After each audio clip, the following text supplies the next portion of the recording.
Merci, chère Marie-Françoise. Bonsoir, chers auditeurs qui nous écoutez en direct. Bonjour aux auditeurs qui nous écouteront en différé demain matin. Et bonne nuit aussi à ceux qui nous écouteront en différé à partir de 2 heures du matin.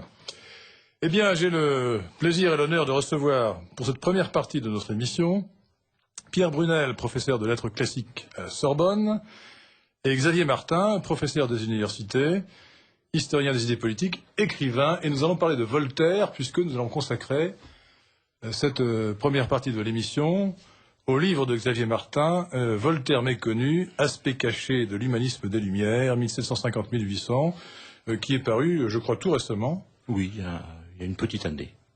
Tout récemment, chez Dominique Martin-Morin. Donc, Voltaire méconnu, aspect caché de l'humanisme des Lumières. Mais mes invités ne m'en voudront pas de manger un peu, de prendre un peu sur leur temps de parole, pour annoncer une grande nouvelle, chers auditeurs. Si je chantais bien, je chanterais Alléluia, car Radio Courtoisie vient d'être réautorisée, ou autorisée à nouveau, devrais-je dire, à émettre sur 95,6 MHz pour 5 ans de plus, donc jusqu'en 2012, à Paris. Alors j'espère que les auditeurs qui utilisent d'autres modes de diffusion de Radio Courtoisie ne nous en voudront pas. Ils peuvent écouter Radio Courtoisie par TPS, c'est-à-dire par le satellite. Ils peuvent l'écouter par Internet, ou ils peuvent l'écouter en province, par nos relais en Normandie, à Chartres et au Mans.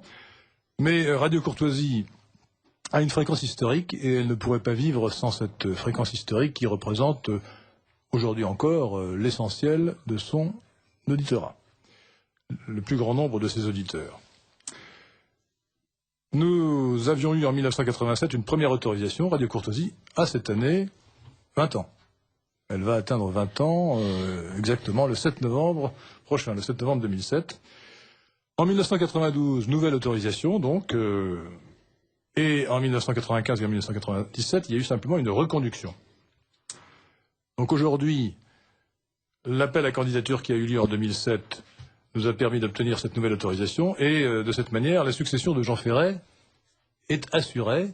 Sur le plan administratif, elle a été réglée définitivement en juillet dernier. Maintenant, elle est assurée sur le plan radiophonique, puisque nous avons l'autorisation d'émettre à nouveau pour 5 ans. C'est donc une nouvelle extrêmement importante. Alors, je voudrais remercier tous ceux qui ont contribué à ce succès. Tous ceux qui ont contribué à ce succès. D'abord, ceux qui font la radio,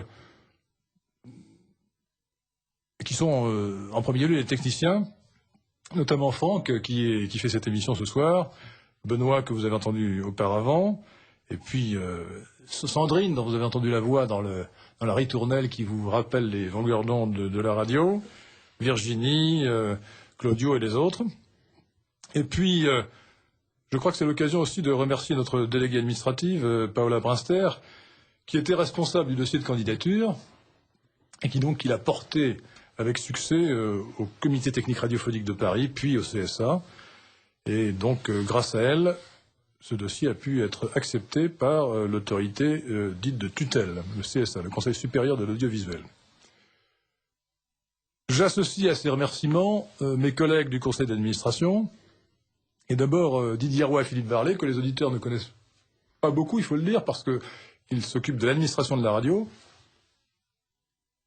et non pas des émissions, mais ils sont là depuis l'origine, comme Serge de Beketch et comme Jean Ferret, bien sûr, et c'est grâce à eux que la continuité a été assurée. Donc, grâce leur soit rendue. Je remercie aussi Patrick Simon, Jacques Besançon, le trésorier, Patrick Simon, le vice-président, et puis nous aurons une pensée pour Christian Langlois, qui vient de nous quitter avant d'avoir su que nous avions cette reconduction, malheureusement. Christian Langlois, membre de l'Institut, qui était le président d'honneur de la radio. Mon remerciement va à tous les patrons d'émission. Alors, comme ils sont 60, je ne peux pas tous les citer. J'aurai d'abord une pensée pour Serge de Beketch, puisque Serge de Beketch, j'ai déjà cité son nom, puisqu'il était à l'origine de la radio avec Jean Ferret. Mais il joue un grand rôle dans notre rayonnement et dans l'attachement que beaucoup d'auditeurs ont pour la radio. Et donc, un grand merci aussi à Serge, qui actuellement connaît des difficultés de santé assez graves, et donc nous faisons tous des vœux et des prières pour son rétablissement.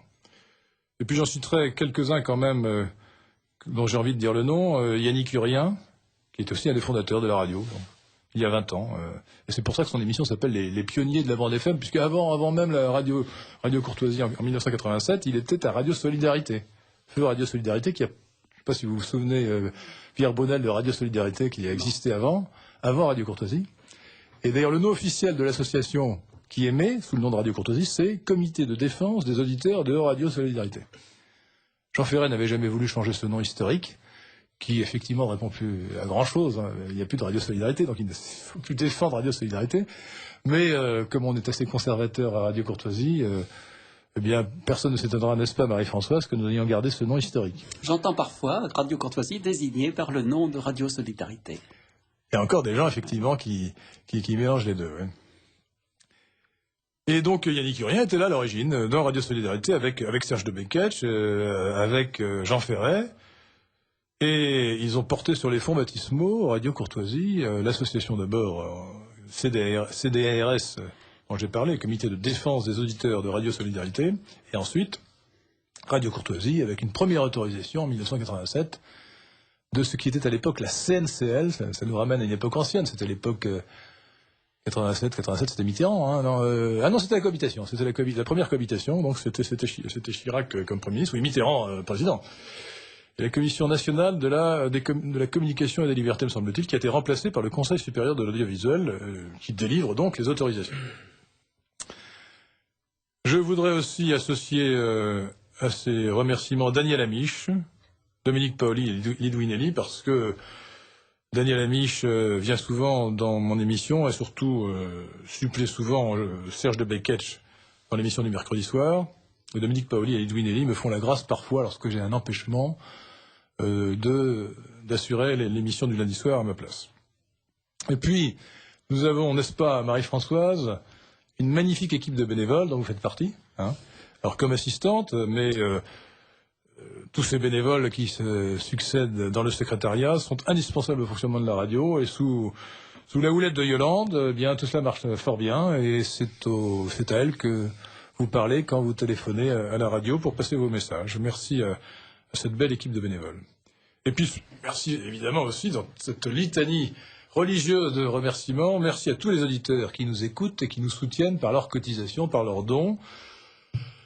Sans cet attachement véritablement familial des auditeurs à Radio Courtoisie, celle-ci n'existerait pas. Je rappelle, vous le savez bien, Xavier Martin, vous le savez bien, Pierre Brunel, que Radio Courtoisie fonctionne selon un modèle unique en France, peut-être dans le monde, je ne sais pas, qui a été conçu par Jean Ferret. Et ce modèle, c'est un modèle de financement par les auditeurs. Or, les auditeurs ne sont pas obligés.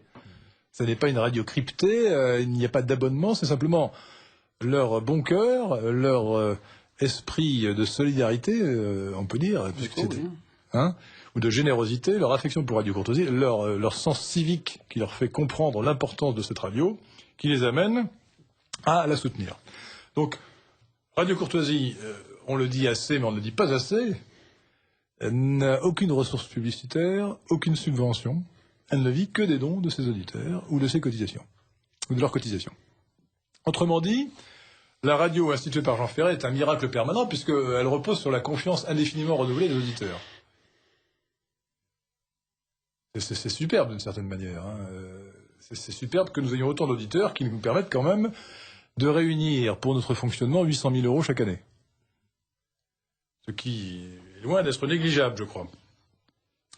Alors, donc les auditeurs sont, j'ai envie de dire, les auditeurs sont formidables, mais comme je parle devant des professeurs de lettres classiques, je veux dire que ce n'est pas formidable au sens classique du terme, qui veut dire, je crois, effrayant. Hein, ça veut dire, en langage familier d'aujourd'hui, formidable, ça veut dire super, ça veut dire très gentil, ça veut dire très généreux, ça veut dire merveilleux, en fait. Le bon terme, c'est merveilleux. Oui? Non? Super cool. Super cool. Alors ça, c'est très mal parce que c'est un mot anglais. Oui. C'est vrai. Les auditeurs sont vraiment merveilleux. C'est grâce à leur constant soutien que nous pouvons vivre et que nous pouvons nous développer. Alors vous savez que nous avons subi des attaques terribles. Et ce qui nous rendait inquiets, c'est évidemment la possibilité que ces attaques finissent par inciter l'autorité de tutelle, celle qui nous autorise, le CSA à ne pas nous donner cette autorisation que pourtant, évidemment, nous méritions. Je crois que notre dossier était sur le fond très bon.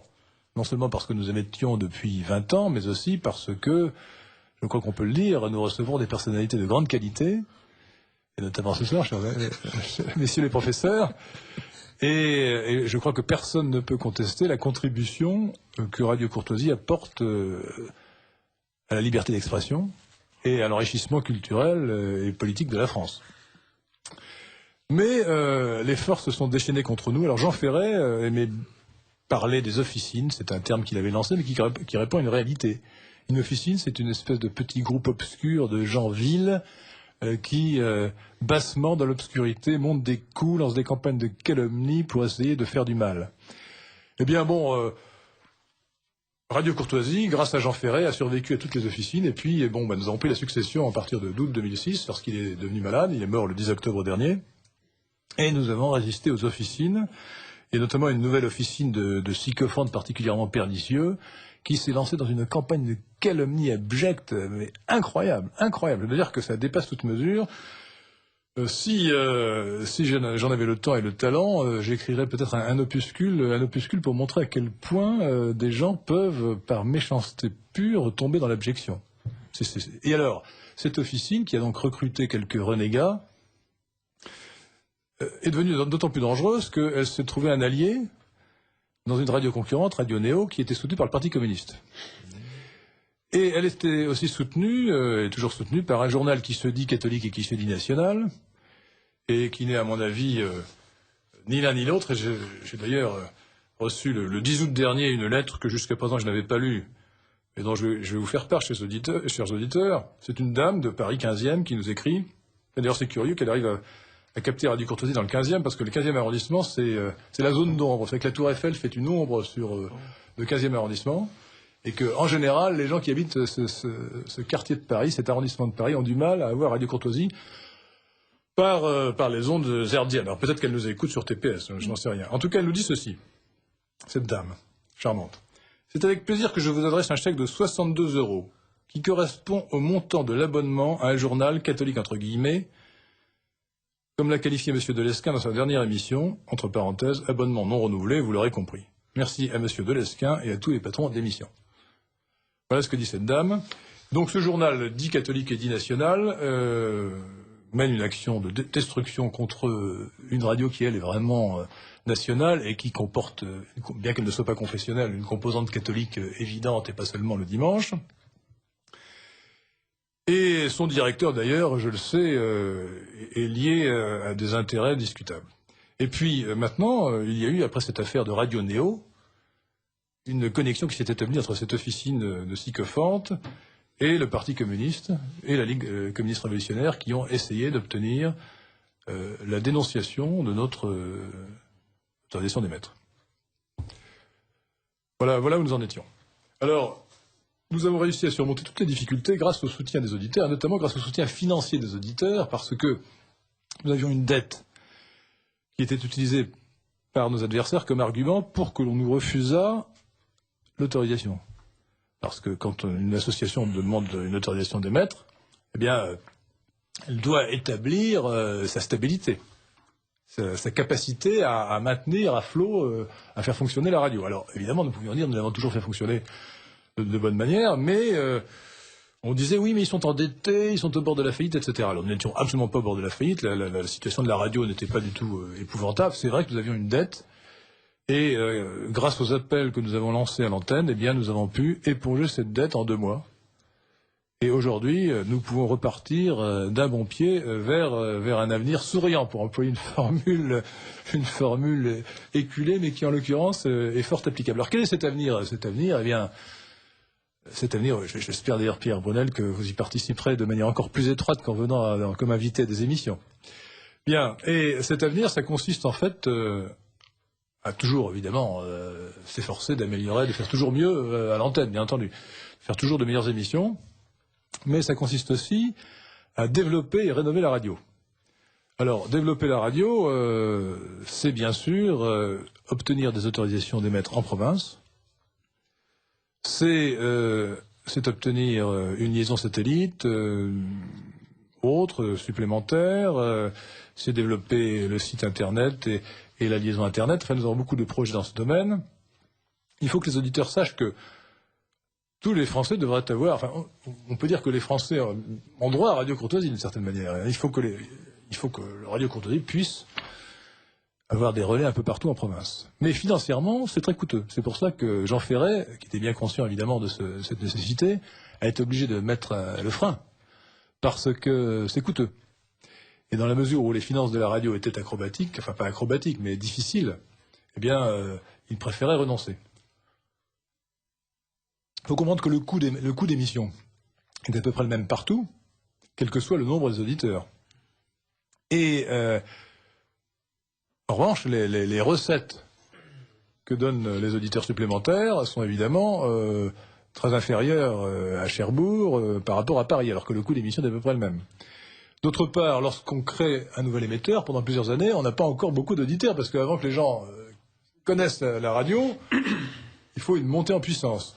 Ce qui veut dire que si nous voulons développer la radio, eh bien, il faut que les auditeurs de Paris en particulier, mais pas seulement, enfin les auditeurs actuels de Paris ou de province, puissent comprendre que par solidarité, il faut qu'ils donnent un peu plus pour que nous puissions financer des relais en province. Et puis il faut dire aussi que nous avons besoin de rénover nos installations parisiennes. Pour ceux qui sont venus ici au 61 boulevard Murat, ils savent que ça n'est quand même pas très luxueux. Je suis désolé, messieurs les professeurs, de recevoir des personnalités de votre importance dans des locaux qui sont aussi... L'université n'est pas luxueuse non plus. Qui sont aussi médiocres, il faut bien le dire. Donc il faut vraiment que nous fassions des dépenses. Alors techniquement, c'est parfait, grâce à la supervision de notre directeur technique Franck. Alors, on ne peut pas dire que la technique ne soit pas bonne, elle est parfaite. Enfin, elle est parfaite, en tout cas, elle est de très bonne qualité. Mais ce qui n'est pas à la hauteur, ce sont les locaux eux-mêmes, les locaux, l'installation matérielle de ceux que nous recevons. Vous en avez conscience, Marie-Françoise? Légèrement, quand même. Légèrement, oui, légèrement. Vous employez à litote. Voilà, donc nous avons besoin non seulement de continuer à assurer ce miracle permanent qui est le financement volontaire spontané d'une radio par les auditeurs, mais aussi de leur demander un peu plus pour développer cette radio qu'ils aiment et pour lui permettre d'accroître le rayonnement des idées qu'ils partagent. Et alors encore une fois, chers auditeurs, on vous le dit souvent, ce qui est le propre politiquement de la radio, c'est sa diversité, culturellement aussi bien entendu. Mais les passions politiques sont peut-être encore plus grandes que les passions culturelles, et il faut que vous admettiez que la radio de toutes les droites est vraiment la radio de toutes les droites. Donc vous entendrez dire du bien des hommes politiques de droite, de Sarkozy à Le Pen, ou de Bayrou à Le Pen, mais aussi du mal, et des critiques qui ne seront pas haineuses, qui seront des critiques qu'on a le droit d'émettre. Et je veux dire, c'est ce qui fait l'originalité de la radio. Alors autrefois, Jean Ferret se plaignait beaucoup, ou écrivait aux auditeurs pour leur dire, écoutez, on me reproche de faire une radio chiracienne, puis d'autres me reprochent de faire une radio lepéniste. Ça n'est ni l'un ni l'autre, c'est une radio indépendante, c'est une radio libre, la radio libre du pays réel et de la France courtoise, si je puis dire. La radio libre du pays réel et de la francophonie, ça c'est pour vous, la francophonie, c'est sans les lettres classiques. Voilà, donc cette radio demeure fidèle à l'esprit que lui a donné son fondateur, Jean Ferret, et je pense que nous sommes particulièrement fidèles d'ailleurs à cet esprit, cher Xavier Martin, en parlant avec vous de Voltaire, et au-delà de Voltaire d'ailleurs, plus généralement, de l'humanisme des Lumières. Vous avez fait un travail très remarquable qui nous fait découvrir Voltaire sous un jour nouveau. Xavier Martin. Oui, je suis le premier. Je dis oui parce que je suis le premier à avoir été surpris de ce que j'ai découvert et que ce que j'ai été amené à mettre au jour dans ce livre. C'est une documentation que j'avais amassée depuis de nombreuses années. Donc je savais quand même un peu ce que j'allais mettre dans ce livre quand je l'ai entrepris, mais j'ai été quand même surpris de l'extraordinaire force de la documentation que je retrouvais dans mes dossiers. Surpris aussi de ce à quoi m'amenaient certaines investigations complémentaires en cours de rédaction. Et c'est vrai que je crois qu'il y a un grand décalage, et c'est à ce niveau-là que se situe ma démarche. Il y a un grand décalage entre ce qu'a été Voltaire et ce qu'a été Voltaire à travers ses propos, notamment les propos de sa correspondance, qui est une correspondance fleuve, comme vous savez, un grand décalage entre ce qu'il a été et l'image l'image officielle qu'on en véhicule, politique, culturelle, universitaire. C'est là que se situe le problème, à mes yeux, à ce décalage. Alors, c'est pas un livre contre Voltaire, c'est un livre qui s'efforce de mettre en lumière ce que, me semble-t-il, on cache à ce sujet, soit qu'on n'en parle pas du tout, soit que les spécialistes en parlant, on ne divulgue pas dans le grand public. Il se trouve que, évidemment, pourquoi évidemment, en tout cas, il se trouve que tous ces éléments qu'on peut être amené à mettre à jour au sujet de Voltaire, méconnus, ne vont pas dans le sens d'une valorisation du personnage, c'est vrai. C'est moins qu'on puisse dire. Alors, vous dites à ce propos, là, c'est page 46 de votre livre, dissertant d'atteintes à la liberté d'écrire, de mise au cachot, de lettres de cachet, les voltairianistes, vous l'écrivez en italique, ont accoutumé d'envisager Voltaire uniquement comme victime. Oui. Osera-t-on le dire, c'est appauvrir pour des raisons qui nous échappent. Je suis pas sûr que ça vous échappe complètement. Mais si. Le riche dossier d'un obstiné persécuteur ivre de haine. Sauf ignorance, c'est donc mentir par omission, et c'est fausser gravement l'histoire dans la tradition du maître lui-même. Alors est-ce que vous pouvez peut-être partir de là pour nous donner des exemples, des preuves de ce que vous dites? Des preuves. Sur cet aspect du dossier, les lettres de cachet, c'est un des points qui m'ont le plus étonné. Je savais que Voltaire, et tout le monde sait que Voltaire a été victime d'une lettre de cachet, qu'il a été enfermé près d'une année dans sa jeunesse à la Bastille. Mais ce qu'on ignore, et qu'on cherche, là je crois vraiment que les spécialistes font en sorte de ne pas le divulguer, c'est que lui-même s'est acharné à obtenir des lettres de cachet pour faire enfermer des gens, et notamment des auteurs, notamment de jeunes auteurs dont il estimait qu'ils lui faisaient de l'ombre, et qu'il a en partie réussi. Il a réussi notamment en s'acharnant contre un certain Labomel, qui est un jeune auteur protestant, qui avait eu le malheur de lui déplaire par une impertinence au total assez limitée vers 1750 dans un ouvrage qui parlait de beaucoup d'autres choses que de Voltaire, mais incidemment il y avait un petit coup un petit peu incisif sur les relations entre Voltaire et Frédéric II.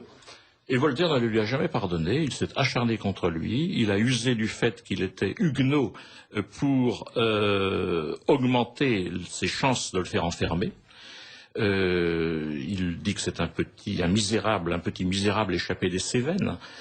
Il a réussi à le faire enfermer deux fois, au total 18 mois. Il faut savoir que quand on est enfermé à la Bastille, on ne sait pas quand on en sortira. C'est un élément, après coup, il a été enfermé 6 mois, puis 1 an, mais on est là et on ne sait pas. C'est la prison à durée indéterminée. Voilà, c'est ça, oui, c'est un élément qui ajoute beaucoup. Et une fois que ce Labomel est sorti, au regret de Voltaire, qui a estimé que c'était quand même un peu tôt pour le laisser sortir, Voltaire a continué de s'acharner contre lui pendant 15 à 20 ans. Et ce malheureux a été plus ou moins assigné à résidence dans son village languedocien pendant une quinzaine d'années, Voltaire continuant de le faire surveiller par des relations. Et il a essayé à nouveau, sachant que Labomel préparait une édition commentée de certains ouvrages de Voltaire, il a essayé de le faire enfermer définitivement. Alors là, il a fait à nouveau une offensive extrêmement forte. À chaque fois, je vous l'ai dit, il argue du fait que l'intéressé est un protestant, parce qu'il sait que c'est une situation qui le vulnérabilise davantage. Et à chaque fois, il use de ses relations au plus haut niveau de l'État pour essayer d'obtenir cela. Alors cette dernière fois, il n'a pas réussi à le faire, mais enfin, le malheureux a été tout de même très secoué par cela. Son épouse, lors de cette troisième fois, écrit à Voltaire « Vous êtes un cruel homme, monsieur ». Et le malheureux a été l'objet de visites domiciliaires, de descentes de police chez lui, extrêmement déplaisantes. Alors tout ça, bon, ce sont des éléments qui appartiennent à la biographie de Voltaire, nul n'est parfait. Je trouve étonnant que l'on ne signale pas, lorsqu'on parle du dossier de Voltaire et des lettres de cachet, qu'on ne signale pas cela. D'autant plus que, dans un de ses contes, je crois, Voltaire frappe assez fort sur les lettres de cachet. Et ce conte, en tout cas le texte, je ne sais plus si c'est un conte, mais en tout cas le texte où il frappe assez fort est exactement contemporain, mais ça relève des mêmes mois, de sa troisième offensive contre la Baumelle, ce qui est tout de même, ce qui paraît un peu fort. Et lorsque les spécialistes signalent cette attaque de Voltaire contre les lettres de cachet sans signaler ce qu'il faisait au même moment, je trouve que le dossier est incomplet. Pierre Brunel, vous avez été comme moi, je suppose, frappé par la qualité du dossier réuni par Xavier Martin. Puis ça fait vraiment découvrir un Voltaire qu'on ignorait, enfin que moi j'ignorais. C'est sûr, vous saviez davantage. Ça bouleverse les idées reçues et ça nous oblige à avoir du personnage une toute autre vision. Cette manière de renvoyer Voltaire à ses fautes me faisait penser inévitablement à Gavroche. C'est la faute à Voltaire, c'est la faute à Rousseau, mais les fautes de Voltaire sont nombreuses et sont beaucoup plus nombreuses que je ne le pensais, en tout cas, avant d'avoir lu ce livre. Ce que je voudrais demander à Xavier Martin, et c'est la question, je crois, que tout lecteur de son livre se posera, c'est à quoi, fondamentalement, correspondait cette manière d'agir de Voltaire? Est-ce que c'est à un amour-propre prodigieusement développé? Est-ce que c'est à une intolérance vis-à-vis de l'autre, lui qui s'est pourtant fait un défenseur de la tolérance? Est-ce que c'est une méchanceté native? J'avoue qu'on reste perplexe. Non pas devant le livre qui est magnifique, mais devant celui qui en est l'objet. Oui. Vous mettez l'accent sur un point qui effectivement est important et que je n'ai pas approfondi. J'ai pris Voltaire principalement, je dirais, à partir des années 1745-1750, c'est-à-dire les 30 dernières années de sa vie, dans son plein épanouissement. Non pas d'ailleurs par un choix au départ, mais parce qu'il se trouve que pour des raisons chronologiques, j'avais davantage dépouillé toutes ces années-là. Donc tout ce qui concerne sa prime jeunesse, je n'en ai pas une connaissance, disons, au niveau du reste. Et il est très probable qu'il y a des choses qui se sont nouées à ce moment-là et qui expliquent ses caractères. Que l'on peut dire, si on emploie des termes sévères, on peut parler de haine pathologique, mais déjà pathologique, est-ce que c'est sévère employer ce mot-là? Il y a un acharnement de sa part. Il y a un acharnement, il y a une jalousie, il y a un goût du mensonge, il y a une jalousie, la jalousie contre tout auteur qui risquerait de lui faire de l'ombre, y compris les petits. J'ai cité la Baumelle, mais il y en a d'autres. Bon, Voltaire, je pense que ce qui lui est arrivé quand il était jeune, c'est-à-dire son embastillement et puis l'épisode où il a été humilié par un grand seigneur, le chevalier de Rohan, etc. Alors je pense que c'est lui qui avait raison. C'est peut-être pas pour rien dans ce qui s'est développé ensuite chez lui, mais pour le développer à ce point-là, il fallait quand même des prédispositions. Il y a un mot qui revient souvent quand on lit Voltaire. C'est la haine. Oui. Car oui. je crois que c'est dans votre analyse, c'est ce qui ressort de manière très forte. C'est la haine que Voltaire a pour tous ses ennemis qui sont très nombreux. Il y a quelque chose de foncièrement haineux. Et vous parlez du siècle de la haine, d'ailleurs, dont Voltaire serait le personnage emblématique. Je n'en parle pas, c'est Rousseau qui dit le siècle de la haine. Citez Rousseau parlant du siècle de la haine. Mais je ne me serais pas permis cette expression. Visiblement, vous la faites vôtre. Non, je laisse juge le lecteur. C'est ce que j'ai compris. On a le droit. Vous avez fait de comprendre ça. Oui, bien sûr. Voltaire, c'est vrai, Voltaire s'acharne, Voltaire est haineux. Rousseau est beaucoup plus fort dans le mépris que Voltaire. Voltaire parle souvent de mépris. Il conseille le mépris absolu, mais le mépris absolu, c'est la haine. Permettez que je fasse des lectures de votre livre et que nous commencions par la fin, puis ensuite vous commenterez peut-être si vous me permettez. Je vous en prie. Ah non, je vous en prie. Hein, c'est le chapitre 15, alors je ne sais pas si c'est le... Non, il y a une conclusion ensuite. Hein. Non, c'est le dernier chapitre conclusion. Au soir du siècle de la haine, vous intitulez ce chapitre. Alors c'est un chapitre... Point d'interrogation, non, sans interrogation. Et, chers auditeurs, alors c'est vrai qu'avant de vous avoir lu Xavier Martin, on pouvait lire des choses de ce genre dans Hippolyte Taine, Les origines de la France contemporaine, qui explique très bien les ignominies qui ont été faites dès 1789. Car vous expliquez que les horreurs qui ont été commises en 1789 et après, pendant la Révolution, sont le point culminant de ce siècle de la haine. On peut se poser la question. Voilà. Enfin, je rapproche les... Alors, je vais vous lire. Mais vous dites quand même avec prudence, car vous êtes scientifique, il faut se défier du facile post hoc ergo propter hoc, c'est-à-dire en français, après ceci, donc à cause de ceci. Oui. Alors, vous dites... nous évoquons plutôt deux traits qui expriment bien, nous semble-t-il, la qualité hors du commun de cette haine. Le premier, c'est la haine du vaincu même oxy. Le second, c'est l'usage spécifique sous la Révolution du serment de haine. Alors je vous laisserai peut-être parler du serment de haine, mais j'ai quand même été très frappé de ce que vous disiez à propos de la haine du vaincu mort. Ce premier trait a frappé l'incisif historien anglo-saxon d'origine allemande Georges Lachmann-Mosse, qui a parlé de la brutalisation des sociétés européennes, et qui a dit « La Révolution française encourageait la haine de l'adversaire vaincu, les morts ennemis étaient maltraités. L'enterrement des ennemis devait marquer un absolu mépris. Et vous dites bien que l'absolu mépris confine à la haine et que l'enterrement des ennemis est une expression euphémistique. En fait d'enterrement, on assiste à d'attristantes exhumations allègrement profanatrices, à des dépeçages de jambes massacrées pour des motifs au bout du compte énigmatiques, ou à des mutilations de cadavres encore chauds dont maintes composantes et la tête toujours étaient brandies comme des trophées dégoulinants au bout d'une pique, et de la sorte parcouraient les voies publiques en ignobles cortèges, ameutant les badauds et les chiens.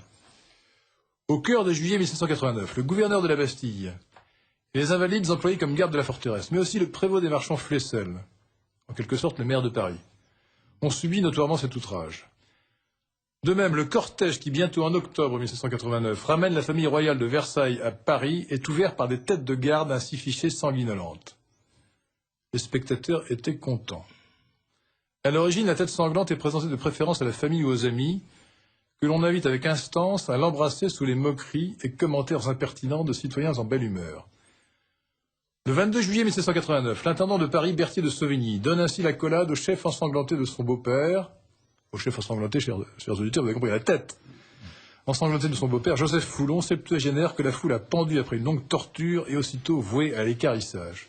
Tout ça est historique, hein, Xavier Martin, ce sont des faits incontestables. Oui, ça c'est pas méconnu, en fait. Hein. Berthier, peu après, c'est une question d'heure, a le cœur arraché, sa propre tête est promenée à travers les rues de la capitale.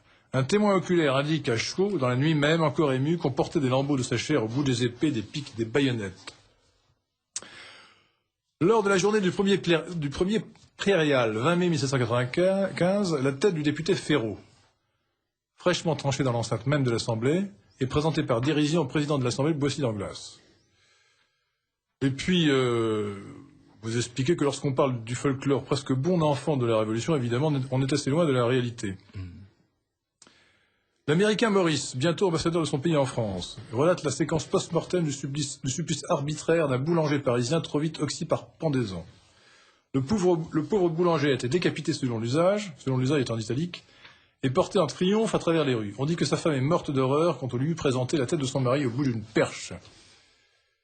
3 ans plus tard, certaines dépouilles des soldats suisses massacrés par centaines après le cessez-le-feu ont été outragées d'indicibles manières par d'atroces mégères.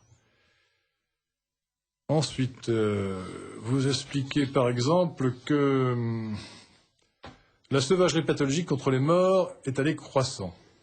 À l'ordinaire, elle décourage l'évocation, c'est-à-dire que vous avez censuré ce que vous aviez à dire tellement c'était épouvantable. Oui, peut-être, oui. L'exhumation des rois de France et de leurs proches a eu lieu à Saint-Denis en octobre 1793. On creuse des dizaines de tombes, et on les viole, les cercueils sont défoncés, les restes jetés comme des détritus dans une fosse commune. Certains détails sont consternants, comme celui du soldat tout ravi d'arborer pour moustache une longue mèche de la barbe d'Henri IV. D'aucuns assurent de ces détails qu'ils déshonorent durablement la République. D'autres s'en tiennent à l'évidente dimension antidynastique de la démarche. Voilà, je pense que ceux qui ont vu d'ailleurs ce film sur sur la Révolution, où on voit la tête de la princesse de Lamballe portée au bout d'une perche et montrée à Marie-Antoinette. Je ne me rappelle plus le nom de ce film. Je ne l'ai pas vu. Vous vous rappelez ce film superbe? L'Anglaise et le Duc. L'Anglaise à Paris, hein, c'est ça? L'Anglaise et le Duc. L'Anglaise et le Duc. L'Anglaise et le Duc. L'Anglaise et le Duc, absolument. C'est l'Anglaise et le Duc. On voit la scène historique de la tête de la malheureuse princesse de Lamballe, qui, décapitée, est portée au bout d'une pique et montrait, voilà le genre d'horreur qu'on n'a pas cessé de faire pendant des années. Et déjà, autant que je me souviens, on a le témoignage de Chateaubriand sur ces têtes portées au bout d'une pique très très tôt dans la Révolution. Oui. J'ai attendu le temps de la terreur. Lors des massacres de septembre 1792, la princesse de Lamballe, dont je parlais à l'instant, sommet de trahir, je vous lis toujours, Xavier Martin, sommet de trahir l'amitié en jurant sa haine du couple royal, a jugé bon de faire valoir, je ne puis la jurer car elle n'est pas dans mon cœur. C'est une belle phrase. C'est beau. Oui. C'est vraiment beau. Hein. Je ne puis. On lui demande de jurer la haine. Parce que c'était là vous parlez des serments de haine de la Révolution. Et la princesse de Lamballe a le tort de dire je ne puis la jurer car elle n'est pas dans mon cœur. Le scrupule de la princesse est d'un autre âge. La rejabeuse, tout aussitôt assassinée, est dépecée et ses restes traînés par la rue. Sans respect, c'est peu dire. Madame de Lamballe, pourtant, nourrissait, comme tout un chacun dans l'élite sociale, quelque inclination pour les idées neuves. Elle était grande maîtresse des loges écossaises féminines. Et donc, malheureusement pour elle, eh bien, elle a été victime de forces qu'elle a peut-être contribué à déclencher par son action dans ces loges maçonniques. Pierre Brunel, est-ce que vous pensez que, comme semble le dire Xavier Martin, ce point culminant d'atrocité est-ce que c'est la faute à Voltaire? Voilà, c'est un peu ce que vous disiez à propos de la chanson de Gavroche. Est-ce que Voltaire y est pour quelque chose? Je pense que ça n'est pas seulement la faute de Voltaire, c'est la faute de tout un siècle pour le coup. Moi, je reprendrai volontiers cette expression, le siècle de la haine. Elle me paraît convenir très bien. Voltaire est évidemment un acteur de premier plan, même s'il est quelquefois dans l'ombre, mais dans l'ombre, on peut être parfois plus redoutable que quand on est à l'avant-scène. Et qu'il ait contribué à cela, j'en suis persuadé. Et votre livre m'en a absolument convaincu. Ce qu'il faut dire aussi, je crois, à ce sujet, c'est que l'horreur qu'a inspiré la Révolution française avec tous ces crimes que vous venez de rappeler a été de très très longue durée. Elle a pesé sur tout le siècle suivant. C'est-à-dire sur le 19e.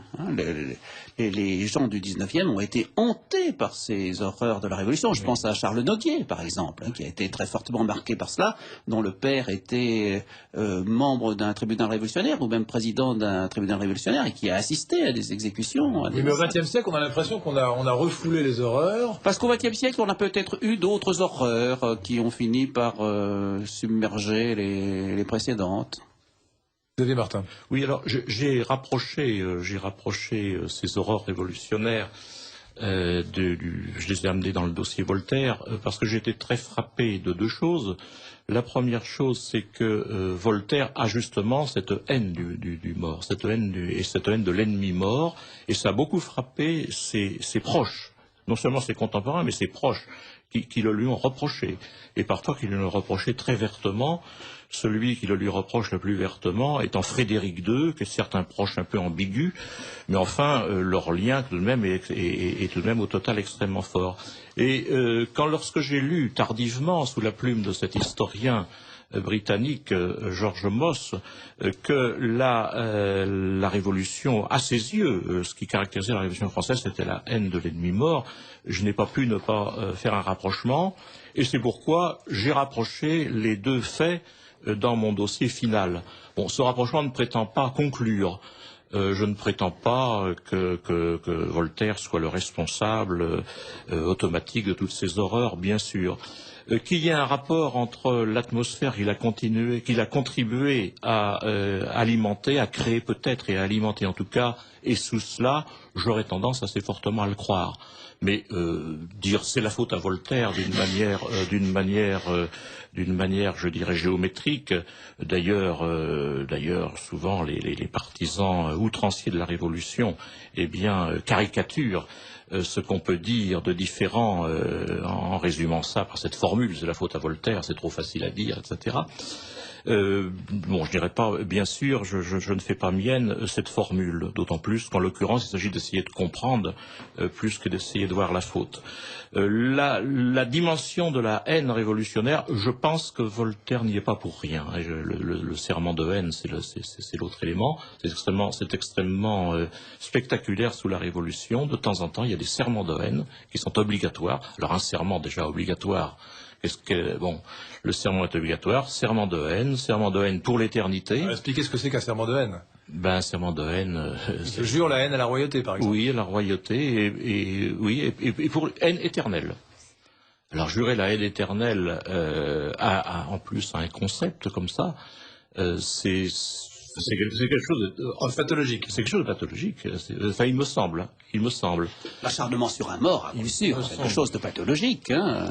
Oui. Marie-Françoise. Oui, j'interviens juste pour rappeler que vous écoutez Radio Courtoisie, le libre journal d'Henri de Lesquen, et nous avons le plaisir de recevoir aujourd'hui Pierre Brunel et Xavier Martin. Oui, Pierre Brunel. Oui, c'est une forme extrême de la haine, cet acharnement contre un mort. C'est quelque chose qui était considéré comme une faute très grave déjà dans l'Antiquité. Hein. C'est à propos de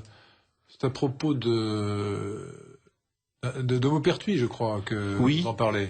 Frédéric II a été furieux de l'acharnement de Voltaire contre Maupertuis. J'essaie de retrouver la lettre de Frédéric II. Je ne sais pas si vous vous rappelez la page, parce que j'aimerais bien la lire. Elle est très remarquable. Ce sont même des vers, d'ailleurs, si je me rappelle bien, non? Oui, sur Voltaire présenté comme un charognard par Frédéric. Par Frédéric, oui.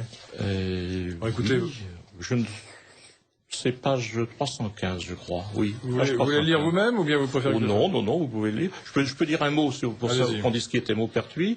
Maupertuis est un très grand savant du XVIIIe, c'est un grand savant français, un naturaliste, et puis les disciplines n'étant pas aussi déterminées ou cloisonnées qu'aujourd'hui, c'est un grand savant, c'est un grand scientifique en général. Frédéric II en a fait le président de son académie à Berlin. Voltaire est arrivé et est devenu membre de l'Académie de Berlin, venu pour s'installer près du roi. Et puis très vite, il y a eu des jalousies entre Voltaire et Maupertuis. Voltaire a été odieux contre Maupertuis. Le roi a pris parti pour Maupertuis. Et puis, quand Maupertuis est mort un peu plus tard, il y a eu toutes sortes d'affaires, des choses extrêmement, en partie rocambolesques, avec déjà des déchaînements de haine à ce moment-là. Et puis, lorsque Maupertuis est décédé, un certain nombre d'années après, Voltaire a récidivé. Il a attaqué la mémoire de Maupertuis, et c'est là précisément que Frédéric II se met en colère. Alors, il se met en colère, Frédéric II, le roi de Prusse. C'est une colère froide. C'est une colère froide et il envoie un compliment bien senti à Voltaire. C'est en quelle année? C'est en 1760. Une lettre de Frédéric II à Voltaire. Frédéric II, qui était, il faut bien le dire, un homme de grand talent. Hein. Oui, y compris sur la flûte. Y compris sur la flûte, mais qui avait beaucoup de talent dans tous les domaines et qui écrivait quand même en français, que je sache, alors que sa langue maternelle était l'allemand. Oui. Il écrivait donc à Voltaire: laissez en paix la froide cendre et les mannes de Maupertuis. Son âme était noble et fidèle, qu'elle vous serve de modèle. Voyez quelle est votre manie. Quoi? Ce grand génie, que j'admirais avec transport, se souille par la calomnie. Même il s'acharne sur un mort. Voilà. Ainsi, jetant des cris de joie, planant en l'air, de vils corbeaux s'assemblent autour des tombeaux et des cadavres font leur proie. Hélas, si votre âme est sensible, rougissez-en pour votre honneur et gémissez de la noirceur de votre corps incorrigible, Et évidemment, l'âme de Voltaire n'était pas sensible. Écoutez, en tout cas, c'est ce qui résulte des faits qui ont suivi, ça n'est absolument pas. Il était embêté d'être ainsi humilié par le roi de Prusse, mais ça ne l'a pas du tout retenu. Il a continué tout autant à charogner. Oui. Et en tout cas, Martin. Oui, bien sûr. Je crois qu'effectivement, il était incorrigible. C'est ce que sous ce rapport, c'est ce que Frédéric II dit pour finir dans ces quelques vers. Et il est assez remarquable que c'est pas la seule fois où Frédéric essaie de faire la leçon à Voltaire. Frédéric II et Catherine II, qui sont les grands despotes admirés de Voltaire, Frédéric II et Catherine II, de temps en temps, le remettent en place. Frédéric II, c'est spectaculaire parce qu'il est extrêmement énergique dans ses paroles, mais je dirais dans la mesure où il y a eu un différend important entre eux, ça porte peut-être moins, à mon sens, que les attaques de Catherine II. Oui. De Catherine II, les relations ont toujours été bonnes entre deux, mais de temps en temps, il passe la mesure, et elle, non pas contre elle, mais contre des tiers, et Elle s'en rend compte. Elle lui fait des leçons extrêmement, qui sont d'une grande dignité, d'une grande sévérité. Je trouve qu'il avait une capacité d'encaisser vraiment très forte, hein, pour continuer, d'une part, à avoir les mêmes relations avec les gens qui lui faisaient de telles remarques, et continuer à persévérer dans les défauts qu'on lui reprochait. Oui. Marie-Françoise, deux questions d'auditeurs. Oui, alors un auditeur nous dit j'aimerais préciser que c'est Roger Perfit qui a attiré l'attention sur les aspects obscurs, notamment sur les auteurs qui lui déplaisaient. C'est un livre chez Albin Michel, paru en 1985, La jeunesse de Voltaire. Ce livre a été méprisé par les universitaires. Oui. Alors je ne connais pas effectivement ce livre, mais j'ai bien pris soin de mettre Voltaire méconnu, hein, pas Voltaire inconnu. Et vous avez bien indiqué aussi tout à l'heure que vous preniez plutôt Voltaire plus tard que dans sa jeunesse. Oui, aussi, bien sûr. Ce qui est un choix. Ça n'a pas été un choix de départ, mais c'est une situation que j'assume maintenant. C'est bien pourquoi, si vous voulez, ce livre n'est pas un portrait de Voltaire. Hein. Rappelez-nous les dates de Voltaire d'ailleurs. Il est né en 1694. Oui, 1694 1778. Et votre livre porte de 1750 à 1800, donc. Oui. Donc, quand vous commencez, Voltaire avait déjà... oui, alors bien sûr, hein, je m'occupe de lui avant aussi, mais je le trouve dans son plein épanouissement, le patriarche de Ferney, etc. Il est évident qu'il n'avait pas le même pouvoir de nuisance étant jeune aussi. Non, bien sûr. Autre question. Bien sûr. Alors, un auditeur nous dit « Ce sujet fut autrefois proposé à la réflexion des lycéens comme sujet de dissertation. C'est une citation de Goethe, de point. Avec Voltaire, c'est un monde qui finit. Avec Rousseau, c'est un monde qui commence. » Fin de citation. Il faudrait sans doute rectifier cette citation et considérer Voltaire comme toujours vivant et aussi psychopathologiquement atteint. Voltaire doit rôtir quelque part. Pourriez-vous me dire où ? Alors, attendez, j'ai encore 3 autres questions avant que vous répondiez. 3 autres questions que vous allez noter avant d'y répondre, si vous le souhaitez. Une auditrice. L'attitude de Voltaire est carrément démoniaque. Il n'était pas seulement malade, ses troubles relèvent de la possession démoniaque. Un auditeur. Est-il exact que Voltaire a tenu des propos antisémites tellement virulents que leur simple relation serait délicate à faire connaître en fonction des lois actuelles dans notre pays? Un auditeur. Je crois qu'on peut dire oui à cette question. Oui. Alors, commentez. Oui. Sur ce dernier point-là? Oui, je vous en prie. Oui. Non, mais il y a une haine. Quelqu'un parlait de, je ne sais plus, de psychopathologie dans une question précédente. Mais vis-à-vis de l'antisémitisme de Voltaire, j'emploie pas le mot d'antisémitisme, hein, je parle de la haine de Voltaire contre les Juifs. Elle est obsessionnelle, elle semble pathologique. Mais alors c'est assez curieux d'ailleurs parce que à l'époque de Voltaire, il y avait très peu de Juifs en France. Oui. Extrêmement peu. Il y en avait dans le comtat venessin, il y en avait en Alsace. Oui. Mais il n'y en avait pas ailleurs, quasiment pas. Non, mais il en a rencontré un à Berlin, avec qui ça s'est très mal passé. En Allemagne, oui, ils étaient nombreux, mais pas en France. Il y en avait peu, bien sûr. Donc c'est assez curieux qu'il ait fait une fixation à ce point contre les Juifs, c'est extraordinaire. Mais alors, il y a bien sûr la dimension antichrétienne, il voyait dans les Juifs les auteurs du christianisme. Oui, bien sûr, oui, c'est extrêmement important. Mais les gens de l'Ancien Testament. Mais certains spécialistes de Voltaire, pour essayer d'atténuer les aspérités du dossier sur ce plan-là, surestime cette dimension très importante. La dimension est très importante. La pulsion anti-biblique de Voltaire explique beaucoup, mais très souvent, les attaques de Voltaire sont contre les Juifs, ses contemporains, et non pas seulement contre les Hébreux antiques. Alors nous ne lirons pas les injures effectivement. Non, il vaut mieux pas. Gratinées, ce n'est pas. Je crois qu'il vaut mieux pas. Voilà. Enfin, c'est pas. Non, ne les lisons pas. Et bon, mais il n'est pas interdit de les lire pour soi. Voilà, ils sont dans votre livre. Donc autrement dit, d'abord les auditeurs sont invités à se reporter à votre livre qui s'appelle Voltaire méconnu, donc de Xavier Martin, Voltaire méconnu chez Dominique Martin-Morin, et ils verront page 35 par exemple, des attaques virulentes qui aujourd'hui vaudraient la prison à ceux qui les prononceraient. Hein. En tout cas, des condamnations à des amendes très très importantes. Hein. Donc, apparemment, d'après ce que vous expliquez, d'après les références que vous donnez, c'était une obsession. Oui, c'est une obsession, d'une part parce qu'il en parle souvent, et d'autre part parce que ça vient très souvent hors de propos. Et puis, il finit un paragraphe sur quelque chose, il place les Juifs comme ça, c'est curieux. Est-ce qu'on en connaît la raison? De cette hostilité, il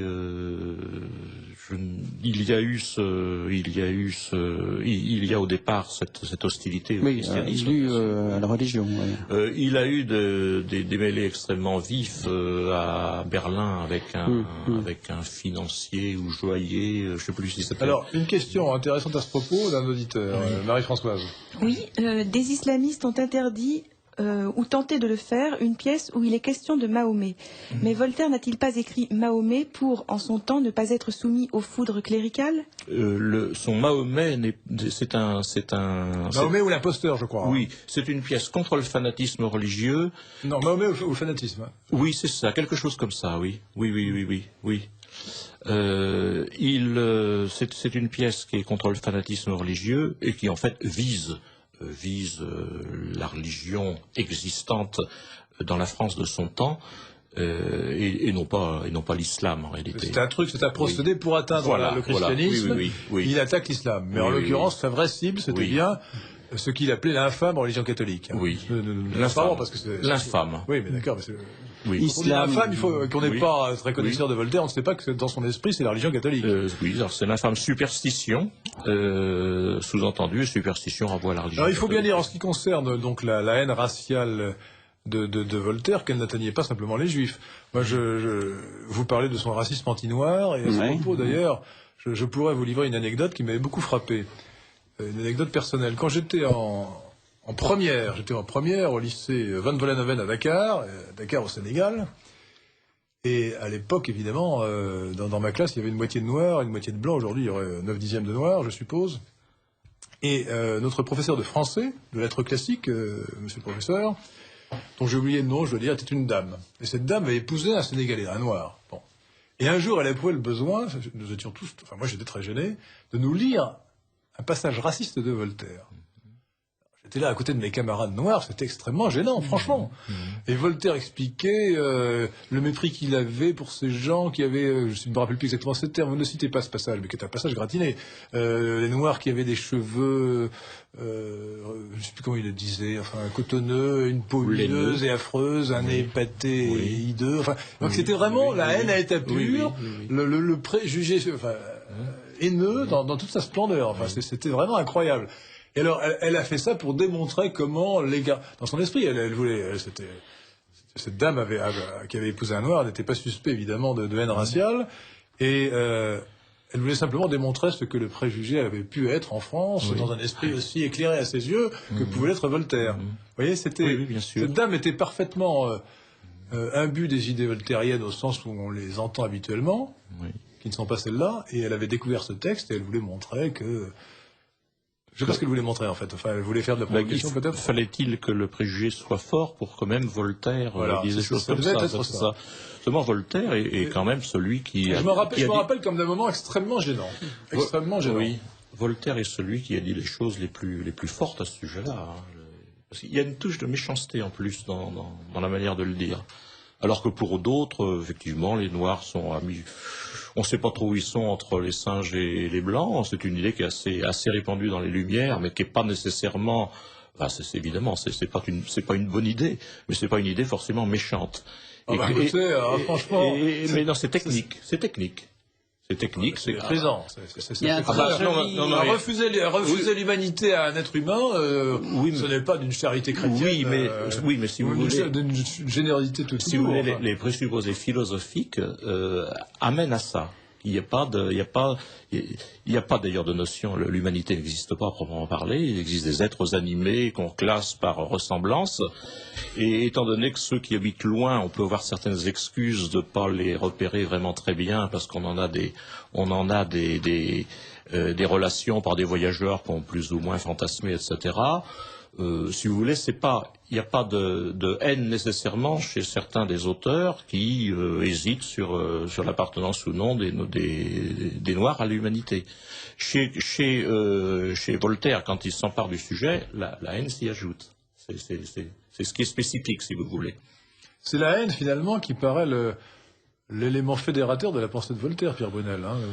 Ah oui, j'en suis convaincu après la lecture de ce livre. Je pressentais bien quelque chose de ce genre qui m'a toujours gêné chez Voltaire. Mais là, la démonstration est absolument décisive. Alors, moi-même,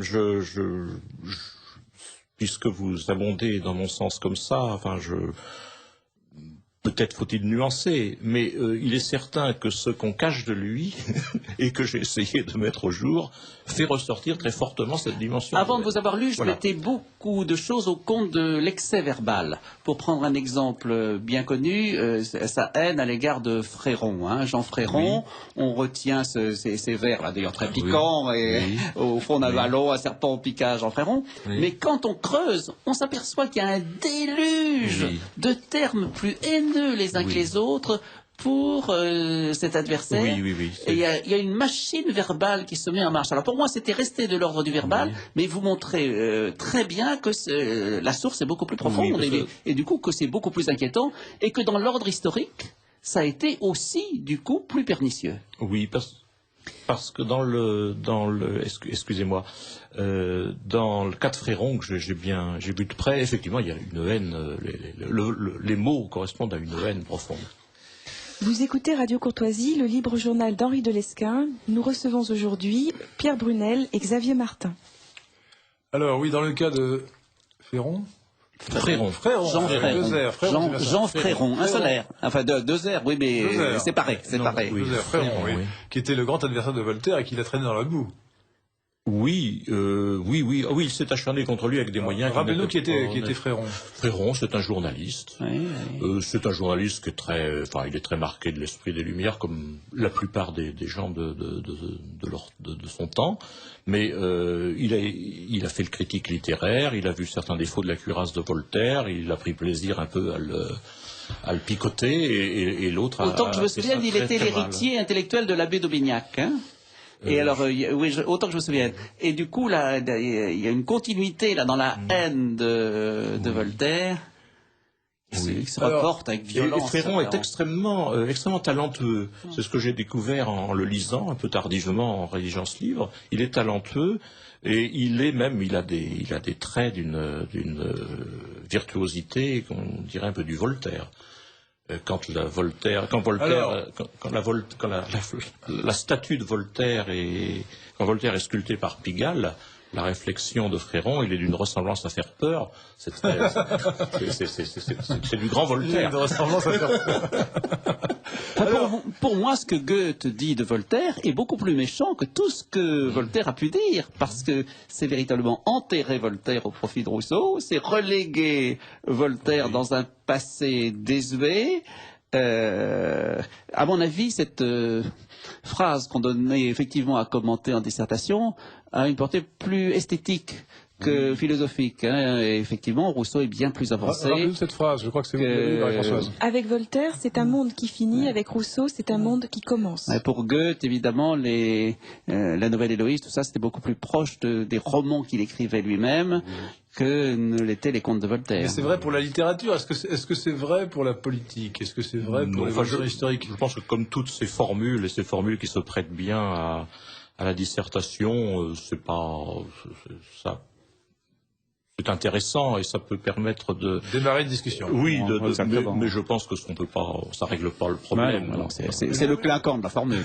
Pour en revenir à la formule de Gavroche citée par Pierre Brunel, Je dois dire qu'avant de vous lire, j'étais persuadé que la faute à Voltaire, c'était discutable, mais que la faute à Rousseau, c'était, alors là, vraiment très vrai.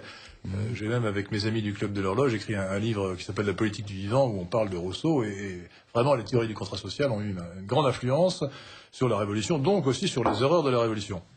Mais là, vraiment, là, on comprend en vous lisant à quel point, finalement, au-delà des théories, parce que les théories de Rousseau étaient beaucoup plus influentes que celles de Voltaire, au-delà des théories, c'est plus que ça, c'est l'état d'esprit, comment on dit en allemand une expression, enfin la mentalité de l'époque. Il y a un terme de Max Weber, je crois, qui désigne la mentalité, quelque chose comme Zeitgeist, je ne sais pas, je parle pas. Zeitgeist, oui, l'esprit du temps. L'esprit du temps, Zeitgeist, voilà. Merci, monsieur le professeur. L'esprit du temps. C'est ça qui c'est peut-être beaucoup plus fort que les théories, c'est l'esprit du temps, et vous montrez que l'esprit du temps, finalement, dans les erreurs révolutionnaires, est beaucoup plus marqué par Voltaire que par Rousseau. Je parle de la haine qui inspire toute l'œuvre de Voltaire. Bah, je ne crois pas l'avoir montré, mais je le suggère parce que... pour moi, vous l'avez montré. Alors, excusez-moi, vous avez fait une démonstration qui vous... L'idée, implacable. Elle tente à s'imposer à moi, mais enfin, je ne prétends pas que la démonstration soit faite. Écoutez, votre modestie vous honore. Moi, je vous le dis, pour vous avoir lu, cher Xavier Martin, cher professeur, que votre Voltaire méconnu est une démonstration implacable. Et puis les sources que vous avez trouvées sont vraiment extraordinaires, impressionnantes. La documentation est impressionnante.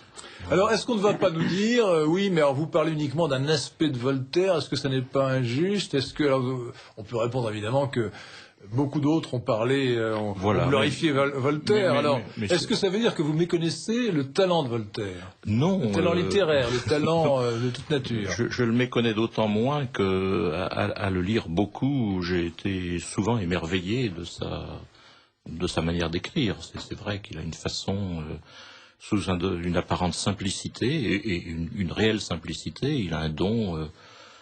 pour que les mots les plus simples, les phrases apparemment les moins recherchées aient un charme, une fluidité. Est-ce que ce n'est pas le meilleur exemple de l'esprit du XVIIIe siècle, de l'esprit de salon? Le meilleur, je ne sais pas, mais un très bon exemple. Un très bon exemple. Pas le seul, bien sûr. Un très bon exemple. Pour ce qui est de la langue, je pense par exemple les liaisons dangereuses, je trouve que la langue est peut-être encore plus belle. Mais l'immoralité peut être aussi grande. Oui, ça, oui, je sais pas ça, bien sûr. Mais c'est tellement visible, voyant que c'est pas bon, tellement visible, voyant. Non, vous c'est pas à mettre entre toutes les mains, à mon avis. Hein. Mais j'ai pas dit ça. C'est très immoral. Oui, bien sûr. C'est une perversité. Oui. Mais Voltaire, Les liaisons dangereuses, excusez-moi, mais les liaisons dangereuses sont un livre qui font éprouver un plaisir littéraire à l'avilissement, à la perversion d'une jeune fille. Enfin, ah oui, bien sûr. C'est vraiment abject, quoi. C'est vraiment abject. Et c'est d'autant plus dangereux, abject sur le plan moral, que c'est beau sur le plan littéraire. Oui, mais nous parlons de langue, et comme manifestation de la langue du XVIIIe, ça me paraît encore plus... Et puis c'est présenté comme dangereux. Oui. Au fond, l'auteur... Ouais, mais ça fait semblant... En plus, il ajoute l'hypocrisie à la perversité, l'auteur, hein, parce que... On voit très bien qu'il est tout à fait con. Enfin, je parle de Chaudière de Laclos, bien sûr. Oui, mais on ne peut pas être pris. Mais vous qui êtes un homme saint, on ne peut pas être pris malgré soi à ce niveau-là. Je pense qu'il est malsain. Ah ben, je ne dis pas qu'il est sain. Ça nous éloigne de Voltaire, mais pas tellement du XVIIIe siècle, parce que je pense que ce livre-là aussi est très significatif d'une époque très pervertie. Mais le langage, puisque nous parlions langage, et vous me parliez de la langue de Voltaire, vous me disiez que c'était le plus représentatif. J'hésiterais avec certains auteurs, dont Laclos, certainement. Bon, ceci dit, c'est pas du tout pour diminuer la valeur intrinsèque de la langue de Voltaire, qui est vraiment très belle. Alors là, nous allons demander peut-être à Pierre Brunel de porter un jugement, bien qu'il soit plutôt 19e-iste, comme on dit dans l'université, que 18e-iste. Mais Voltaire, quel est votre... Je ne vais pas vous demander en 2 minutes de faire de porter un jugement définitif sur un auteur de cette dimension. Mais comment réagissez-vous quand on vous demande où vous classez Voltaire dans votre panthéon littéraire? Alors, cher dans Pierre l'ordre purement littéraire, pour moi, c'est quelqu'un qui unit presque le meilleur et le pire. Xavier Martin faisait allusion tout à l'heure à ce qu'il y a de meilleur en lui, et je crois que ce sont les contes philosophiques, personne ne dira le contraire. Et à côté de cela, vous avez des morceaux dont il faut quand même bien dire qu'ils sont immangeables ou imbuvables. Une partie de son théâtre, on faisait allusion à Mahomet tout à l'heure, hein, sauvé en partie par l'opéra, ce qui attire l'attention vers lui aujourd'hui, mais quand même, ces pièces de théâtre... L'opéra, quel opéra Mahomet a été porté? Tancrède, par exemple, Mahomet aussi, je crois. Hein. Et puis, ou le poème sur le désastre de Lisbonne. Moi, franchement, je ne me battrais pas pour une œuvre comme celle-là. Et c'est ce qui me trouble dans une œuvre comme celle-ci, c'est la coexistence d'un talent d'écriture extrêmement original et incomparable par ce qu'il est, et à côté de cela, des œuvres qui sont complaisantes à l'égard du goût du temps et que on doit faire effort pour exhumer. Et attention, un talent d'écriture à la fois dans la qualité et dans la quantité. Parce que je ne sais pas combien de milliers de pages il a écrit. Oui, alors peut-être que c'est trop, justement. Il a écrit énormément. Oui. Il y a des auteurs qui ont écrit un livre de 100 pages et ça suffit pour leur gloire, mais lui, c'est des milliers et des milliers de pages. Mais je ne crois pas me tromper en disant que le théâtre avait pour lui une importance extrême. D'ailleurs, il se croyait avant tout... Jusqu'à Irène, son œuvre finale. Hein. Oui, il se croyait avant tout écrivain de théâtre. Oui. Et il ne supportait pas ceux qui émettaient des jugements critiques sur son œuvre. Ni les autres auteurs qui avaient du succès. Ouais. Ah oui, ça, une Crébillon, il avait horreur alors, de ça. là, j'aimerais bien lancer une disputation courtoise entre vous deux, parce que vous avez dit que ces contes philosophiques, c'était ce qu'il y avait de mieux. Et moi, je me rappelle avoir lu dans Xavier Martin, Voltaire méconnu, donc le livre dont nous parlons ce soir, un commentaire de Candide qui est assez féroce. Mais je ne veux pas dire que ça ne soit pas pernicieux. Hein oui, mais là, même sur le plan littéraire, vous expliquez que les personnages dans Candide sont... vous faites des citations. Oui, je n'explique pas. Mais attendez, j'ai tendance à penser que vous vous cachez derrière les gens que vous citez. Hein. Et que vous partagez en l'occurrence, on voit bien que vous partagez leur analyse. J'incline à partager, mais j'ai pas l'autorité qu'ils ont pour le dire. L'autorité, d'accord. Oh. Ah mais non, mais c'est que de précaution de style. On peut bien être nuancé. Non, parce que vous savez, c'est trop compliqué d'être nuancé. Oui. Oh, un peu. Mais vous connaissez la phrase de Valérie. Tout ce qui est simple est faux, tout ce qui est compliqué est inutilisable. Bon, ça règle deux questions. Oui, mais quand M. Brunel parle des contes, il parle de la valeur littéraire. Oui, c'est ça. De toute façon, Voltaire est un prosateur. Hein. Il est doué pour faire des petits vers de temps en temps. Il en fait beaucoup. Et souvent, ça a souvent un petit tour un peu génial, même si c'est un peu superficiel. Mais c'est plus un prosaïque. Il brille plus dans la prose que dans les vers. Il s'est cru donc un homme de théâtre. C'est surtout ça qu'il a.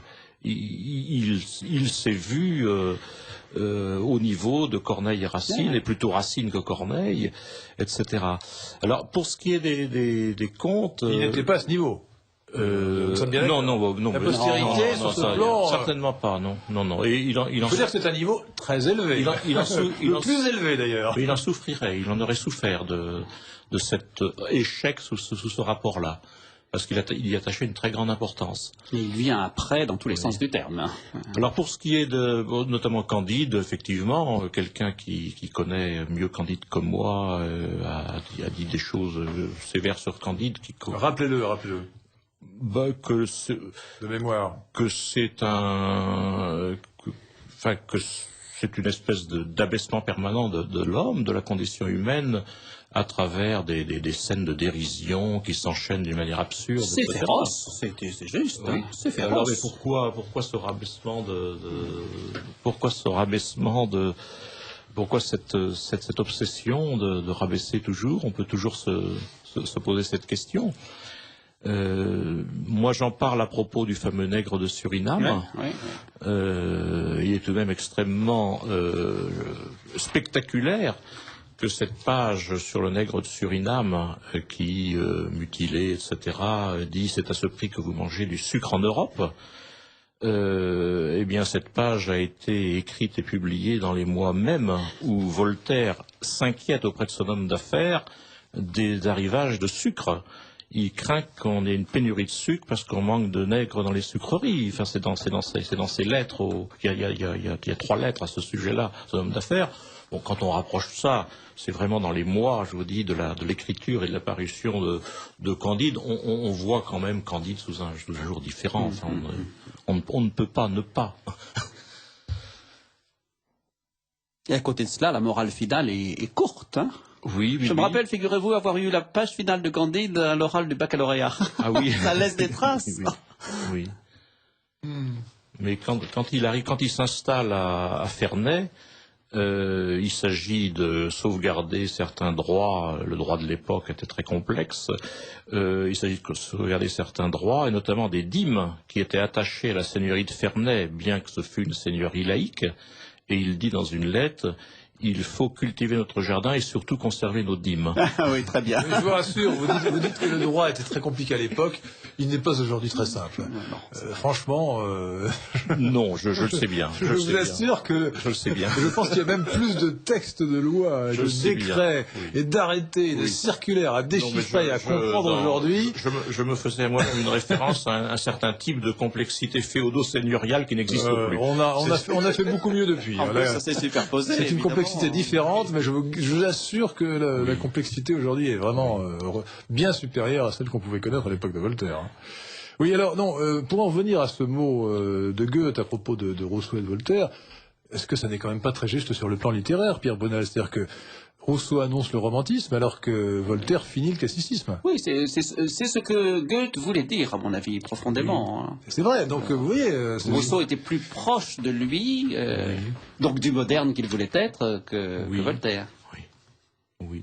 Mais alors, le 19e siècle, la première moitié du 19e siècle, qui est romantique, bien sûr, esthétiquement, est très voltairienne aussi, dans les mentalités. Pas esthétiquement, mais dans les mentalités. Vous pensez à quoi, là? Je pense au fait que la Restauration, les dernières années de la Restauration, voient 3 publications d'œuvres complètes de Voltaire. Les œuvres complètes de Voltaire sont publiées 3 fois, entre 1825 et 1830. C'est la preuve que... Mais ce ne sont pas les mêmes, c'est-à-dire que les grands écrivains de l'époque ne sont pas voltairiens au sens littéraire. Bien sûr, mais ça n'empêche pas que précisément... Chateaubriand, c'est autre chose. Oui, c'est pourquoi dire Voltaire ici, Rousseau cela, les choses sont plus complexes, si vous voulez. Oui, mais non, parce que la réédition des œuvres de Voltaire ne signifie pas qu'on écrit comme Voltaire. Ah non, bien sûr. Mais qu'il y a que son esprit soit très présent et que l'attachement à son esprit soit très fort, si. Marie-Françoise. Alors, une auditrice, Voltaire n'avait pas de haine pour Madame du Châtelet. Et une auditrice également. Adolescente, j'avais assisté à une conférence d'Henri Guillemin sur Voltaire. Son plan se décomposait ainsi. Première partie, Voltaire est un, pardonnez-moi le mot, salaud. Deuxième partie, Voltaire n'est pas un, même mot. Et troisième partie, qui est donc Voltaire? C'est un très beau plan de dissertation. Pourquoi pas? Oui, bien sûr. Pour ce qui est de Madame du Châtelet, bien sûr, il a aimé Madame du Châtelet, il l'a admirée intellectuellement. Il ne s'est jamais brouillé avec elle, ça continue. Non, et il l'admirait tellement qu'il disait c'est un grand homme qui porte des jupes. En plus, il était misogyne alors. Oui, il y a cette tendance. Oui, bien sûr. Oui. Ah, François, vous voyez, rien ne vous sera épargné. Alors, une autre question d'un auditeur, cette fois-ci, Monsieur Martin, il vous demande cet auditeur vous demande est-ce que les membres du club Voltaire ont lu votre livre? Je suppose que ce club d'idées a formulé une demande groupée pour commander ce livre auprès de l'éditeur. Je ne sais pas, je ne connaissais pas l'existence de ce club. Non, mais cette question est formulée avec un discret sourire. Oui, auquel je n'appartiens pas. Parce que non, c'est un club de fanatiques de Voltaire, de gens qui se réclament de Voltaire et qui certainement n'apprécieront pas votre livre. Mais ils ont tort parce que ce livre, qu'est-ce qui fait la substance de ce livre? Ce sont les écrits des propos de Voltaire. Oui, écoutez... ça ne le rend pas sympathique, c'est le moins qu'on puisse dire. Mais ça les regarde. Ça ne le rend pas aimable. Pour employer un langage plus d'époque, ça ne le rend pas aimable. Oui, mais la manière dont ils se débrouilleront avec ça, moi, ça me... Alors, est-ce que vous pourriez peut-être reprendre votre livre et nous citer, ou nous commenter les passages que vous donnez, je crois que c'est au début, sur le pourcentage qu'il établit entre les hommes qui pensent et la masse de la population. Enfin, il a un mépris... ou une haine, plutôt du mépris en l'occurrence, infernal pour la plupart des hommes. Il n'est pas le seul, hein. Ça c'est une tendance des philosophes des Lumières, cette tendance à une espèce d'hyper-élitisme sans mesure. Et lui est particulièrement représentatif de cette inclination, surtout qu'il dit les choses souvent avec beaucoup de force, une grande force de percussion. Et c'est vrai que très souvent, pour lui, les êtres pensants sont en nombre infime. Et les êtres pensants, c'est pourquoi, lorsque tout à l'heure vous trouviez que le fait d'hésiter à placer les Noirs dans l'humanité sans être méchant avec eux, ça vous paraissait incompatible. Non, parce que Voltaire, par exemple, dit le peuple est entre l'homme et la bête. Le curseur de l'humanité se balade. Hein. Qu'est-ce que c'est que l'humanité? Qu'est-ce que c'est que l'animalité pure? Il n'y a pas de différence. Tout animal est plus ou moins homme, dit Diderot. Ce qui est une manière, je crois, très perverse de dire que tout homme est plus ou moins non-homme. Il y a de ça. C'est la chaîne des êtres avec l'humanité, qui est dans l'humanité, qui ne l'est pas. Ça dépend du... C'est une idée évidente. Ça veut dire qu'il y ait une part d'animal dans l'homme qui peut le nier. Oui, mais la manière dont c'est... Disons qu'il y a des gens qui dominent plus ou moins leurs instincts. Oui, mais est-ce que vous iriez jusqu'à dire tout animal est plus ou moins homme? Tout animal, non, je ne dirais pas cela. Bon, encore que quand je caresse mon chien qui me regarde avec tendresse, j'ai tendance à le trouver plus aimable que Voltaire. Oui.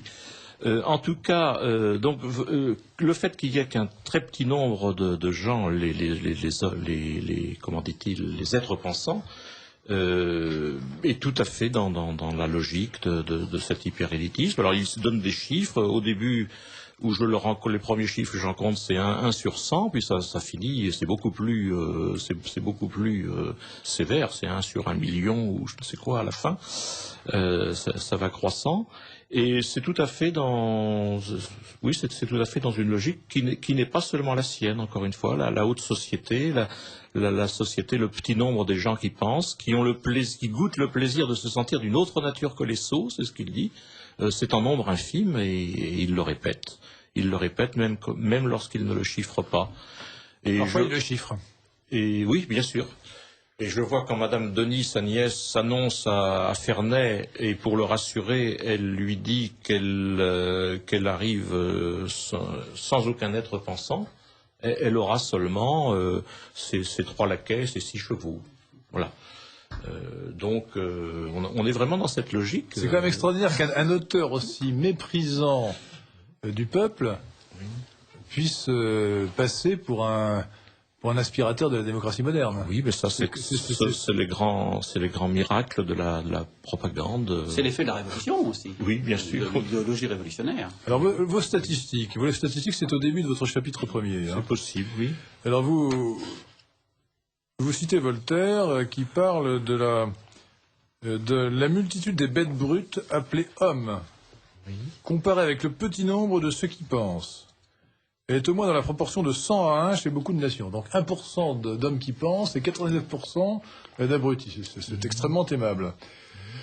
En aparté, l'estimation est plus sévère. 2 hommes d'esprit pour 1000 crétins. Alors cette statistique est du roi de Prusse Frédéric II. Ensuite, le roi révise ce chiffre à la baisse. Division par 2. 1 homme sur 1000 apte à penser. Or, le philosophe Voltaire n'en concède pas de temps puisqu'il avance 5000 pensants sur 10 millions. Ce qui nous fait descendre à 0,5 pour 1000. Votre statistique se poursuit. Et d'ailleurs, Voltaire ne se berce pas d'illusions. La multitude sera toujours composée de bêtes brutes. Et Voltaire ajoute, le genre humain pensant, c'est-à-dire la 100 millième partie du genre humain tout au plus. Le 100 millième. Et il dit au plus. Et il dit au plus. Donc c'est un maximum. Encore un maximum. 1 sur 100 000. Et alors, vous citez un autre qui s'appelle Louis-Sébastien Mercier, futur conventionnel, qui explique, ce n'est pas Voltaire, c'est Louis-Sébastien Mercier, il y a en Europe 136 millions d'hommes, et dans ce nombre sont au plus 350 penseurs qui s'occupent du bonheur de l'espèce. Mais là, la phrase est plus ambiguë, parce qu'on peut dire qu'il y a des grands hommes, cette phrase ne dénie pas toute faculté pensante la majorité des hommes. Non, mais il y a un certain climat qui sécrète ce genre de phrase, et chez Voltaire et chez Mercier. Écoutez, il y a une phrase de Voltaire qu'on devrait citer aux Voltairiens, « Portez-vous bien, éclairez et méprisez le genre humain ». Cette phrase est extraordinaire parce que C'est une phrase qu'il écrit à d'Alembert en 1757. Voltaire, je le répète, parce que cette phrase me paraît résumer toute l'hypocrisie fondamentale de Voltaire. Portez-vous bien, éclairez et méprisez le genre humain. Et encore là, il dit éclairer, il ne le dit pas toujours. Hein. Est-ce que ce n'est pas de l'ironie? C'est-à-dire... et méprisez-le parce que ça servira à rien. Voilà, on comprend bien qu'il est inéclairable. Bien sûr. Mais enfin, l'idée qu'il ne faut pas instruire le peuple, elle est aussi exprimée de manière très nette chez Voltaire à plusieurs reprises. Alors donc, quelques questions que va nous lire Marie-Françoise. Oui, alors un auditeur ou une auditrice, on a reproché à Voltaire d'avoir participé à la traite des Noirs. Est-ce exact? Attendez, lisez toutes les questions à la suite. Je crois que le prénom un auditeur ou une auditrice, je crois que le prénom de Fréron, né à Quimper, était Élie et non Jean. Oui. Attendez, on vous répondra à la fin. Quelqu'un rappelle l'épigramme de Voltaire que l'on a évoqué. L'autre jour, au fond d'Avalon, un serpent piqua Jean Fréron. Que pensez-vous qu'il arriva? Ce fut le serpent qui creva. C'est bien pour ça que je parlais de Jean. Hein, ouais. Oui, alors... Attendez, encore deux. Et là, j'ai du mal à le lire, celui-ci. Alors, je vais la lire pour vous, alors. Oui. Mais alors, Élie est dans l'ensemble des prénoms de Fréron, c'est tout à fait juste. C'est ça, oui. Tout à fait juste. Un auditeur, Voltaire était un vrai philosophe. Il avait lu et compris Platon et partageait sa haine de la démocratie et son amour de l'aristocratie. Il préférait les princes et son château de Ferney à la racaille. Si vous invitiez de vrais philosophes plutôt que des cuistres universitaires illettrés, c'est sympathique, vous feriez grand plaisir à votre auditoire. Candide est un conte amusant et frivole. Vous auriez pu nous dispenser de ces commentaires déplacés. Là, franchement. Candide est un conte amusant et frivole qui vise à ridiculiser ce philosophe de génie que fut Leibniz. Dans ce conte surgit objectivement, entre un talent frivole et hystérique, celui de Voltaire, et un génie qui représente dans la culture le profond talent qui écrivait pour nous en français. Bon, c'est pas très clair, mais ça veut dire... on nous rappelle que c'est bien Leibniz, c'est un certain Leibniz, c'est-à-dire c'est la théorie, oui. C'est la théorie de l'harmonie universelle de Leibniz. Oui, qui est comment dire. Pour répondre à l'auditeur, pas eu deux questions encore. Pour répondre à l'auditeur de tout à l'heure, tout de même, je pense qu'il faut dire que aristocratie chez Platon et aristocratie chez Voltaire, ça n'a absolument pas le même sens. Hein. Alors, Marie-Françoise. Je crois que je l'ai déjà lu. On a reproché à Voltaire d'avoir participé à la traite des Noirs, et c'est exact. Oui, alors sur ce plan-là, on dit des choses qui ne sont pas absolument établies.